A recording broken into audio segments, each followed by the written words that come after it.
Hey guys, Kev here, and I want to do a quick first impressions on the Spyderco Native 5 Lightweight. This is one of the knives loaned in by Grady's Gear. Probably heard that before, so I'm not going to go into it too much. Check out Grady's Gear. Great dude, great channel, great content. So the Native 5 Lightweight is another knife that I've really been wanting to check out. Hey, and look at that. We are dead centered. There we go. We got one. We got one. All right. So this is obviously their lightweight model, FRN. It's in the Native family. So you have, let's see if I can list them. The Little Native, the Native 5, the Chaparral. Is that one in there? The Chaparral, the Shaman, and the Native Chief. I don't know. I think that's all of them, guys. I think I nailed it. Yeah, they are made in Golden, Colorado, and on the planet Earth, which is cool. Spyderco. This is S30V steel right here, which is also cool. There's your Spyderco mark. Just a straight up backlock from Spyderco, right? Nothing special here, guys. The ergonomics on this thing are very good. I don't quite think they're as good as they feel for me on the Chaparral. I really love the Chaparral, guys. It's one of my favorite knives, like smaller knives that I have. And it has really stuck around. I did not think that would happen. But it's just such a good knife, and I love how it actually is kind of fidgety. You know, you can fidget with it a little bit.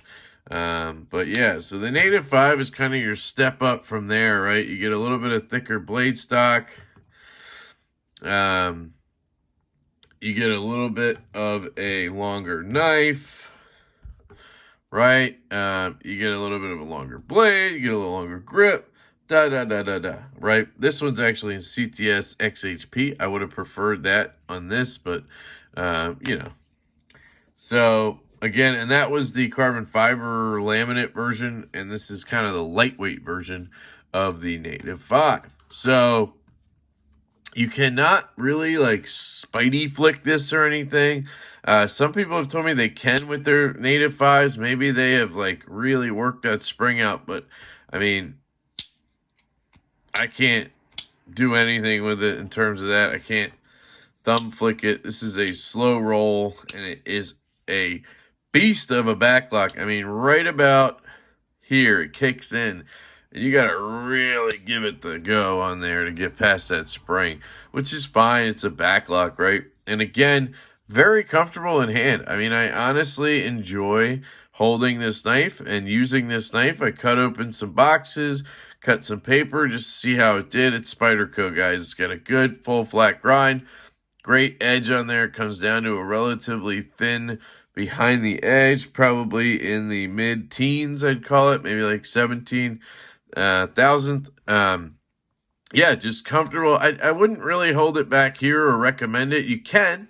It's not bad, but my hand's coming off, and with any Spyderco, honestly, I go right up to the choke point there, right up to the choil. Here is a Spyderco Paramilitary 3, which I think is kind of its comparison in the paramilitary family, right? That's how I would see it. You have kind of the Native 5 and the Para 3 in that family right there. And then like the Sage 5 would also be comparable in size to these. You know how it goes with Spyderco. I love that they have those families and everything. It's just really interesting. You want to see a bug out with it, we can get a bug out. Figure I might as well do some size comparisons when I do these kind of tabletop first impressions. There you go. So the bug out is definitely bigger, but not like huge or anything, right? I mean, even the paramilitary is, I'd say, slightly bigger, but they are very comparable. So Same steel as well on that bug out S30V. Let me get rid of these guys here. So what else can we talk about, really? I mean, we talked about ergos. I guess aesthetically, it doesn't do much for me. I really prefer the Chaparral over it. I really prefer the Para 3 over it. I really prefer the Sage 5 over it. Just not a fan of this kind of fish look on this one. It just has kind of a fish look to me instead of like a bird look. The others kind of have more of a bird look. I know it sounds stupid, but that's just how I see it. Yeah, so I mean, aesthetics aren't my favorite. Ergos are good. It's a Spyderco, but not the best I've felt on a Spyderco. But you could choke up really well. I mean, you have a lot of control. It's definitely a solid one, right? Coolest thing about the Native 5 is probably that it comes in an S90V and fluted carbon fiber version.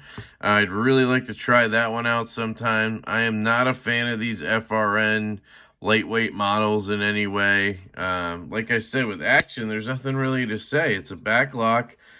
You can't really fidget with all that much. I mean, it's not as good as the Chaparral for me to do. Maybe because it's a little bigger.